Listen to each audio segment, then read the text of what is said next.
যদি সেই রাতে সেই যাত্রী না উঠত, তাহলে একজন দরিদ্র রিকশাচালক আজ বেঁচে থাকত না। কারণ যাকে সে বাড়ি পৌঁছে দিতে যাচ্ছিল সে মানুষ ছিল না, সে ছিল একজন জিনজাদি। আর সে তাকে বলেছিল, আমি মানুষ নই, আমি একজন জিনজাদি, আর আজকের রাত তোমার ভাগ্য বদলে দেবে। আমি তোমাকে ক্ষতি করতে আসিনি, কিন্তু আজ রাতে যা ঘটবে তা তোমার জীবন চিরতরে বদলে দেবে। অবশেষে সেই রাতে কবরস্থানে কি ঘটেছিল তা জানতে পুরো ভিডিওটি অবশ্যই দেখুন।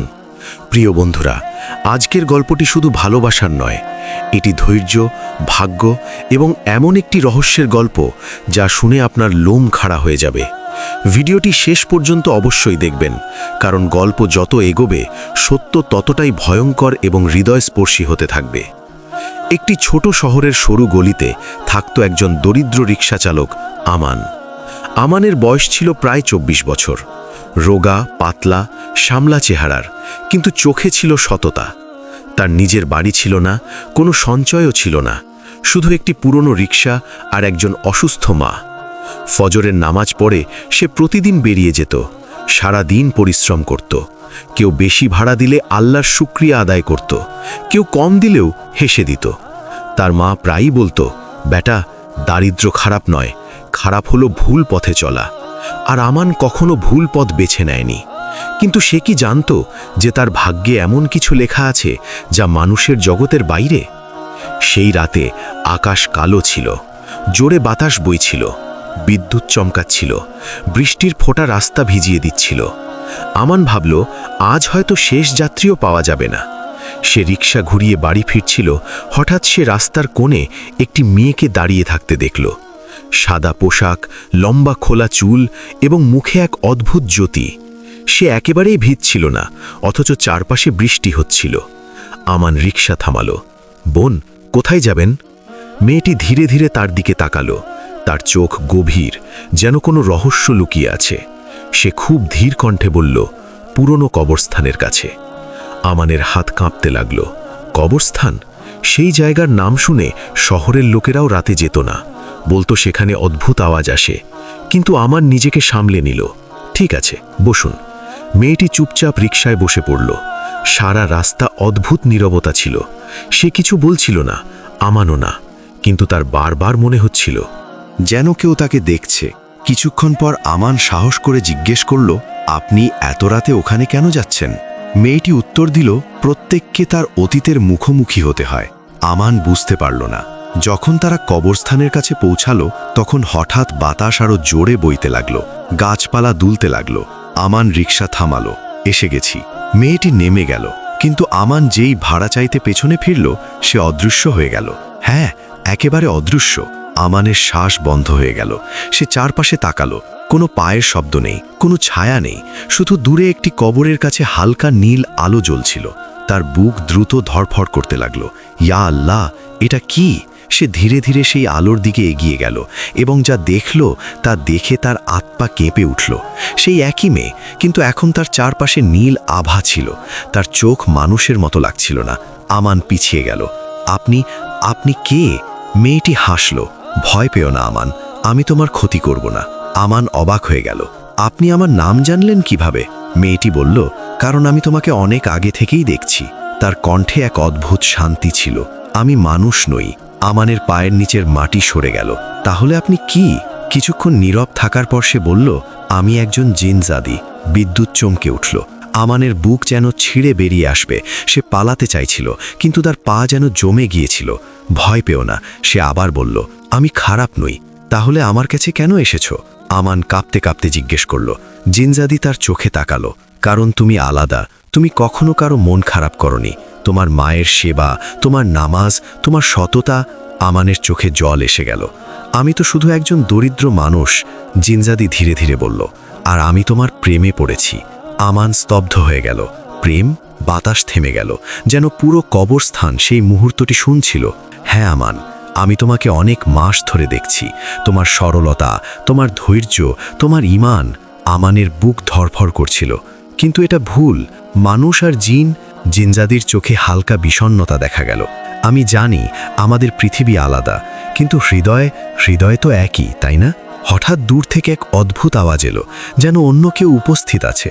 জিনজাদির মুখ বদলে গেল। আমাকে যেতে হবে। কেন? আমান জিজ্ঞেস করল। কারণ যদি আমার পৃথিবীর লোকেরা জানতে পারে তাহলে তোমার জীবন বিপদে পড়বে। আমানের শরীরে শিহরণ বয়ে গেল। কি মানে? সে ধীরে ধীরে বলল, এই প্রেম সহজ হবে না। এবং পরের মুহূর্তেই সে ধোঁয়ার মতো বাতাসে মিশে গেল। আমান একা দাঁড়িয়েছিল। বৃষ্টি আবার শুরু হয়েছিল। তার মন অসাড় ছিল। এটা কি স্বপ্ন ছিল নাকি বাস্তবতা? কিন্তু মাটিতে পড়ে থাকা একটি উজ্জ্বল ছোট তাবিজ সাক্ষ্য দিচ্ছিল যে যা ঘটেছিল তা সত্যি ছিল। সেই রাতে আমান খালি হাতে ফেরেনি। তার হাতে ছিল একটি উজ্জ্বল তাবিজ। বৃষ্টিতে ভেজা আমান কাঁপতে কাঁপতে বাড়ি পৌঁছালো। তার মা কাশছিলেন। বেটা, দেরি হলো কেন? আমান কিছুক্ষণ চুপ করে রইল। সে কি সত্যিটা বলবে? না, মা ভয় পেয়ে যাবেন। কিছু না আম্মি, শুধু বৃষ্টি ছিল। সে তার ছোট ঘরে গেল। পকেট থেকে তাবিজ বের করল। যেই সে সেটি হাতে নিল, ঘরে হালকা নীল আলো ছড়িয়ে পড়ল। আমানের বুক দ্রুত ধড়ফড় করতে লাগল। হঠাৎ তার কানে সেই একই আওয়াজ ভেসে এলো, ভয় পেও না আমান। সে চমকে উঠল। তুমি এখানে? ঘরের কোণে সেই জিনজাদি দাঁড়িয়েছিল, কিন্তু আজ তার চোখে হালকা অস্থিরতা ছিল। তুমি এখানে কেন এসেছো? আমান ধীর কণ্ঠে জিজ্ঞেস করল। কারণ এখন তুমি এই তাবিজের সাথে যুক্ত, আর এর মানে হলো তুমি আমার পৃথিবীর সাথেও যুক্ত। আমান পিছিয়ে গেল। আমার এসব কিছু চাই না, আমি শুধু একজন সাধারণ মানুষ। জিনজাদি ধীরে ধীরে বলল, এটাই তো কারণ যে আমি তোমাকে বেছে নিয়েছি। তখনই হঠাৎ তাবিজটি জোরে ঝলসে উঠল। আমান অনুভব করল যেন কেউ তাকে জোরে ধাক্কা দিয়েছে। তার চোখের সামনে অদ্ভুত দৃশ্য আসতে লাগলো। একটি অন্য পৃথিবী, যেখানে আকাশ বেগুনি ছিল, বাতাসে ধোঁয়া ভাসছিল এবং দূরে একটি বিশাল প্রাসাদ ঝলমল করছিল। এটা কোথায় আমি? আমান ঘাবড়ে গিয়ে জিজ্ঞেস করল। জিনজাদির আওয়াজ এলো, এটা আমার পৃথিবী, জিনদের পৃথিবী। হঠাৎ প্রাসাদের দরজা খুলে গেল। ভেতর থেকে এক ভারী আওয়াজ ভেসে এলো, জোহরা। আমান বুঝতে পারল জিনজাদির নাম জোহরা। প্রাসাদ থেকে একটি বিশাল ছায়া বেরিয়ে এলো, লাল চোখ, আগুনের মতো শ্বাস। তুমি মানুষের সাথে সম্পর্ক গড়েছ, সেই ছায়া গর্জন করে বলল। জোহরা ভয় পেয়ে গেল। আব্বা, আমি কোনো গুনাহ করিনি। আমান কাঁপতে লাগলো। এটা কে? জোহরা ফিসফিস করে বলল, আমার বাবা, জিনদের সর্দার। আমানের গলা শুকিয়ে গেল। সর্দারের নজর আমানের উপর পড়ল। একজন দরিদ্র মানুষ, যার না শক্তি আছে না সম্পদ, তুমি একে পছন্দ করো? আমান সাহস সঞ্চয় করল। আমি আপনার মেয়েকে বাধ্য করিনি। সর্দার হাসল। প্রেম আমাদের পৃথিবীতে দুর্বলতা বলে মনে করা হয়। হঠাৎ সবকিছু ঘুরতে লাগলো। আমান আবার তার ঘরে ছিল। সে ঘামে ভেজা ছিল। জোরা সামনে দাঁড়িয়েছিল। ওরা তোমাকে ক্ষতি করতে পারে, সে বলল। তাহলে এসব শেষ করে দাও। আমান কঠোরভাবে বলল, আমি তোমার জন্য আমার মায়ের জীবন বিপদে ফেলতে পারি না। জোরার চোখে জল এসে গেল। আমি প্রথমবারের মতো কোনো মানুষের হৃদয়ের সততা দেখেছি। আমান চোখ নামিয়ে নিল। তার হৃদয়ও ভেঙে যাচ্ছিল। পরের দিন আমানের মায়ের শরীর হঠাৎ খুব খারাপ হয়ে গেল। ডাক্তার বলল, চিকিৎসার জন্য অনেক টাকা লাগবে। আমানের কাছে কিছুই ছিল না। সে মসজিদের বাইরে বসে কাঁদতে লাগল। ইয়া আল্লাহ, আমি কি করব? তখনই হঠাৎ কেউ তার কাঁধে হাত রাখল। সেই জোরা। যদি তুমি চাও, আমি তোমার মাকে সুস্থ করতে পারি। আমান অবাক হয়ে দেখল, কিভাবে? আমার এমন শক্তি আছে যা মানুষের রোগ নিরাময় করতে পারে। আমান চুপ হয়ে গেল। যদি সে সাহায্য নেয় তাহলে সে জিনদের দুনিয়ায় আরও জড়িয়ে পড়বে। যদি না নেয় তাহলে মা। তার চোখ থেকে জল পড়তে লাগলো। এই পরীক্ষা কেন ইয়া আল্লাহ? জোরা ধীরে ধীরে বলল, আমি তোমার ভালোবাসাকে বাধ্যবাধকতা বানাতে চাই না। আমার মাথা তুলল। যদি তুমি সত্যিই আমাকে ভালোবাসো তাহলে আমার মাকে বাঁচাও, কিন্তু বিনিময়ে আমি তোমার সাথে কোনো সম্পর্ক রাখব না। এটা শুনে জোরার হৃদয় ভেঙে গেল, কিন্তু সে হেসে বলল, ভালোবাসা কখনো চুক্তি হয় না আমান। সে চোখ বন্ধ করল। ঘরে তীব্র আলো ছড়িয়ে পড়ল। কিছুক্ষণ পর আমানের মায়ের কাশি থেমে গেল। তার মুখ শান্ত হয়ে গেল। ডাক্তার অবাক হয়ে বলল, এটা তো অলৌকিক ঘটনা। আমান বুঝতে পারল এটা অলৌকিক ঘটনা ছিল না, এটা ছিল জোরার আত্মত্যাগ। কিন্তু গল্প এখানেই শেষ হয় না, কারণ সেই রাতে আমানের বাড়ির বাইরে আগুনের মতো চোখওয়ালা অনেক ছায়া ঘোরাঘুরি করছিল। সর্দারের কণ্ঠ বাতাসে প্রতিধ্বনিত হলো, এখন মানুষকে মূল্য দিতে হবে। আমান জানত না যে আসল ঝড় এখনো বাকি আছে। জোরা তার শক্তি দিয়ে আমানের মায়ের জীবন বাঁচিয়েছিল, কিন্তু জিনদের সর্দার এই কথা জানতে পেরেছিল এবং এখন তারা আমানকে শাস্তি দিতে যাচ্ছিল। সেই রাতে আকাশ একদম পরিষ্কার ছিল, কিন্তু আমানের বাড়ির বাইরে অদ্ভুত নীরবতা ছিল। হঠাৎ জানালা নিজে থেকেই খুলে গেল, তীব্র বাতাস ঘরে ঢুকে পড়ল। আমান উঠে বসল। কে? তখনই দেয়ালে ছায়া ঘুরতে লাগল, আগুনের মতো লাল চোখ অন্ধকারে জ্বলছিল। একটি ভারী কণ্ঠ প্রতিধ্বনিত হলো, মানুষ, বাইরে এসো। আমানের বুক দ্রুত ধরফর করতে লাগলো। সে দ্রুত তার মাকে দেখল, তিনি গভীর ঘুমে ছিলেন। ইয়া আল্লাহ, আমাকে রক্ষা করো। সে ধীরে ধীরে পড়ল। দরজা নিজে থেকেই খুলে গেল এবং পরের মুহূর্তেই দুটি কালো ছায়া ভেতরে এলো। আমান কিছু বোঝার আগেই তার চারপাশে ধোঁয়া ছেয়ে গেল, তার চোখ বন্ধ হয়ে গেল। যখন সে চোখ খুলল, সে তার ঘরে ছিল না। সে এক অদ্ভুত জায়গায় দাঁড়িয়েছিল। মাটি কালো, আকাশ বেগুনি, চারপাশে আগুনের স্তম্ভ এবং সামনে একটি বিশাল সিংহাসন, যেখানে বসেছিল জিনদের সর্দার। তার চোখে আগুন ছিল। তাহলে তুমি সেই মানুষ? আমান কাঁপতে কাঁপতে বলল, আমি কোনো গুনাহ করিনি। সর্দার গর্জন করল, তুমি আমার মেয়ের হৃদয় কেড়ে নিয়েছ। আমান সাহস করে বলল, হৃদয় কারো কাছ থেকে কেড়ে নেওয়া যায় না, দেওয়া হয়। কিছুক্ষণের জন্য পুরো দরবার নীরব হয়ে গেল। সর্দারের চোখে রাগ আরও বেড়ে গেল। আমার মেয়ের সাথে সম্পর্ক গড়ার সাহস তোমার কিভাবে হলো? আমান মাথা নিচু করল। আমি কখনো তার সাথে সম্পর্ক চাইনি, আমি তো তাকে দূরে যেতে বলেছিলাম। তখনই হঠাৎ ভিড়ে চাঞ্চল্য দেখা গেল। জোরা দৌড়ে এলো, আব্বা, ওকে ছেড়ে দিন। সর্দার গর্জন করল, তুমি আমাদের দুনিয়ার আইন ভেঙেছ, মানুষের সাথে ভালোবাসা নিষিদ্ধ। জোরা কেঁদে উঠল, কিন্তু হৃদয়ের উপর কার জোর চলে? সর্দার উঠে দাঁড়ালো, তার কণ্ঠ প্রতিধ্বনিত হল, যদি এই মানুষটি সৎ হয় তাহলে তাকে পরীক্ষা করা হবে। আমান অবাক হয়ে জিজ্ঞেস করল, কেমন পরীক্ষা?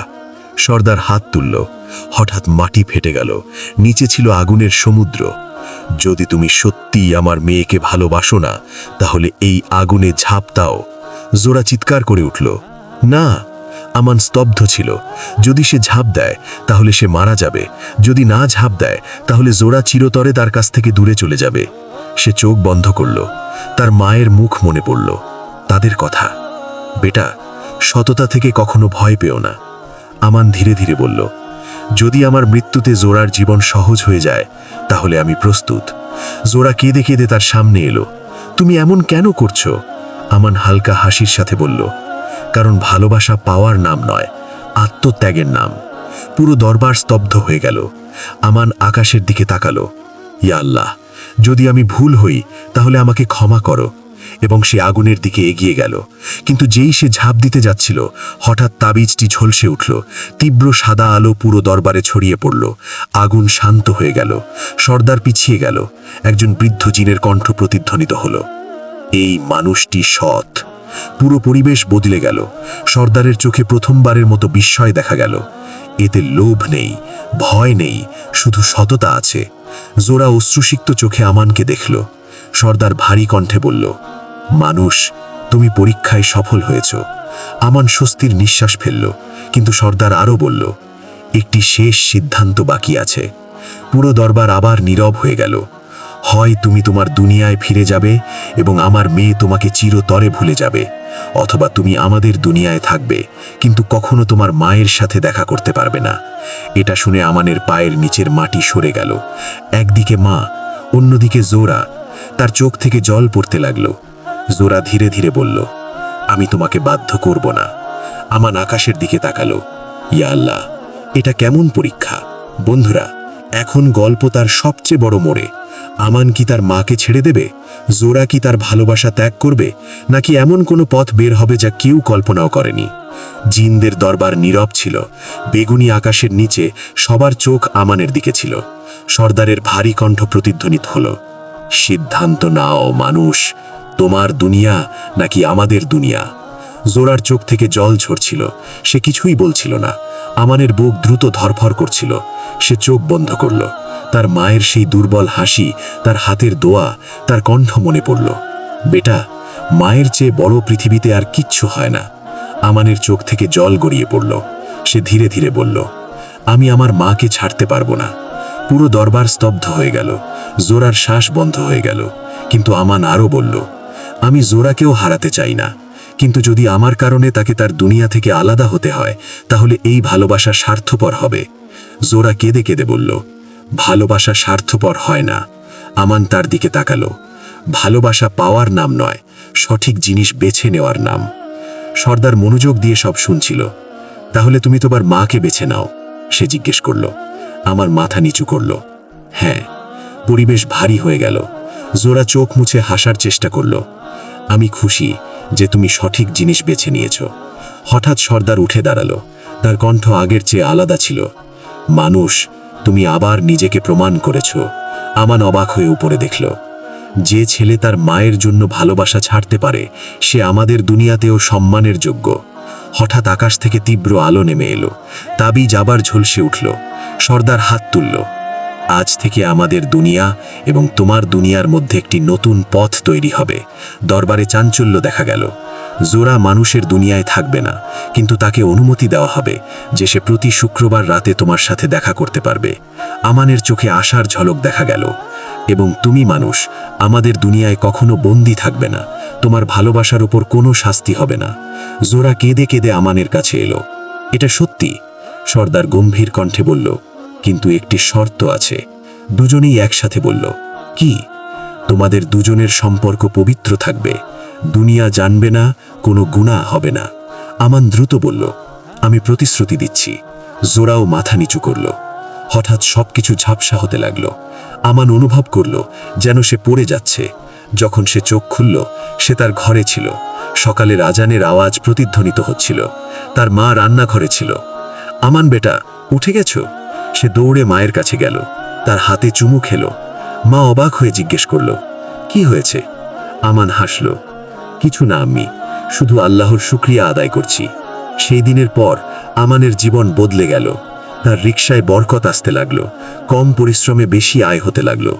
লোকেরা বলতো এই ছেলেটার মধ্যে কিছু বিশেষ আছে, কিন্তু কেউ জানতো না যে প্রতি শুক্রবার রাতে যখন শহর ঘুমিয়ে পড়ত, কবরস্থানের কাছে হালকা নীল আলো জ্বলত এবং সেখানে দুটি ছায়া মিলিত হতো। স্পর্শ ছাড়াই, কোনো গুনাহ ছাড়াই, শুধু দোয়া আর সত্যিকারের ভালোবাসার সাথে। জোরা প্রতিবার বলতো, তুমি আমাকে শিখিয়েছ যে ভালোবাসা আত্মত্যাগ। আর আমান বলতো, তুমি আমাকে শিখিয়েছ যে সত্যিকারের ভালোবাসা ভয়ের চেয়ে বড়। বছর পেরিয়ে গেল। আমান কঠোর পরিশ্রম করে তার মায়ের ভালো চিকিৎসা করালো, একটি ছোট বাড়ি কিনল এবং একদিন যখন তার মা মারা গেলেন, সে খুব কাঁদছিল। কিন্তু সেই রাতে জোরা তার সামনে এলো। সে বলল, এখন তোমার পরীক্ষা শেষ হয়েছে। আমান জিজ্ঞেস করল, মানে? জোরা হাসল। আমার আব্বা অনুমতি দিয়েছেন। এখন আমাদের দুনিয়ার পার্থক্য শেষ হয়েছে। হঠাৎ আকাশ খুলে গেল। সাদা আলো নেমে এলো এবং প্রথমবারের মতো জোরা পুরোপুরি মানুষের রূপে তার সামনে দাঁড়িয়েছিল। এখন আমাদের ভালোবাসার উপর কোনো বাধা নেই। আমানের চোখ থেকে আনন্দের অশ্রু ঝরতে লাগলো। গল্প এখানেই শেষ হয় না বন্ধুরা। এটা আমাদের শেখায় যে মায়ের সেবা সবচেয়ে বড় ইবাদত। সত্যিকারের ভালোবাসায় ধৈর্য এবং আত্মত্যাগ থাকে, এবং যখন নিয়ত পরিষ্কার থাকে তখন আল্লাহ নিজেই পথ তৈরি করে দেন। যদি আপনার এই পুরো গল্পটি পছন্দ হয়, তাহলে ভিডিওটি অবশ্যই লাইক করুন এবং কমেন্টে লিখুন, সচ্চি মোহব্বত সবার মাংতি হ্যায়। কারণ এমন গল্প হৃদয় থেকে বের হয় এবং সরাসরি হৃদয়ে পৌঁছায়।